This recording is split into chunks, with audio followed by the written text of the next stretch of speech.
자, 90쪽 사람의 유전. 우선 그림에 사람의 유전 형질에 대해서 우열 관계가 나와 있는데 가끔 우리 시험에는 몇 가지는 외워야 풀 수 있게끔 나오는 경우도 있습니다. 특히 여기서 가장 중요한 것이 혈액형.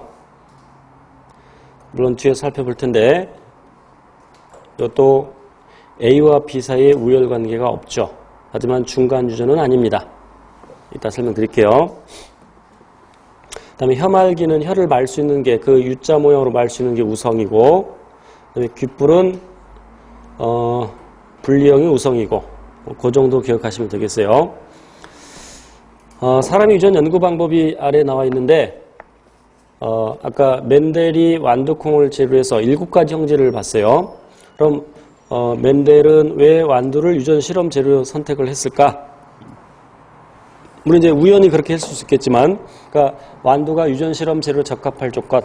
그러니까 멘델은 원래 고등학교 보조교사 정도를 했대요.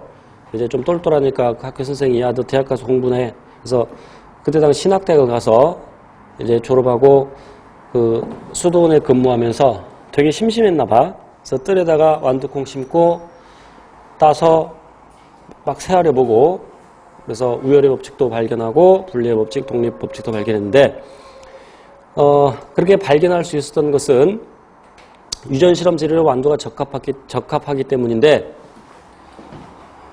쓰면서 할게요. 유전 실험 재료로 적합할 조건. 구하기 쉬워야 되죠. 예를 들어서 어떤 식물을 재료로 해서 유전 연구를 하는데 독도에 살고 있다, 그 녀석이. 그럼 실험하는 동안에 계속 독도에 있어야죠. 번거롭죠. 불편하죠. 그리고 재배하기도 쉬워야 되죠. 식물이라면. 동물이라면 사육하기가 쉬워야 되고, 배양하기가 쉬워야 되고, 그리고 대립형질이 뚜렷해야 됩니다. 대립형질이 뚜렷하다는 얘기는 우열관계가 분명하다는 얘기지. 특히 특정 형질을 결정하는 유전자가 그 형질을 결정하는 유전자가 한 쌍이어야 되죠. 만약 여러 쌍이면, 예를 들어 완두콩의 모양을 결정하는 유전자가 A부터 Z까지 있다고 칩시다. 26쌍에서 결정된다고 하자. 그런데 모양은, 그 표현형은 둥근 것과 주름진 것이 있다. 그럼 어떤 유전자 조합에서 둥글게 나오고 어떤 유전자 조합에서 주름지게 나오는지를 파악하기가 매우 어렵겠죠. 대립형질이 뚜렷해야 된다. 그래야 가계도 분석이 용이하다.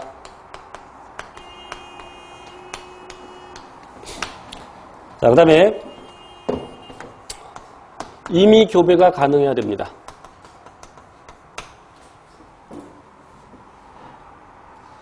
예를 들어 사람을 유전 실험 재료 쓸 때 길 가는 그 두 남녀 아무나 붙잡고 애 낳아주시오 그러면 미친놈 소리를 듣겠지.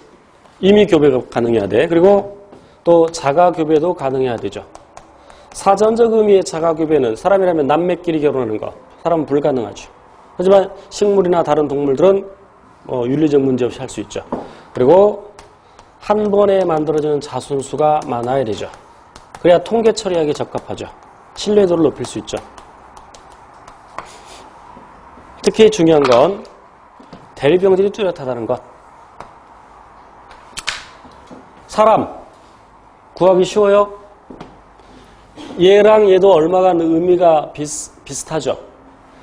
지구 인구가, 세계 인구가 한 70억 좀 넘죠. 그렇지만 실험지로 쓰기는 쉽지가 않아. 사람은 재배하기 적당한 표현은 아니지만 사람은 양육하기가 굉장히 힘들죠. 보통 적어도 20년 걸리지. 때로 30년 이상 걸리는 경우도 있고. 그렇지만 완두는 그러니까 완두콩 심고 몇 달 있으면 그 결과를 볼 수 있죠.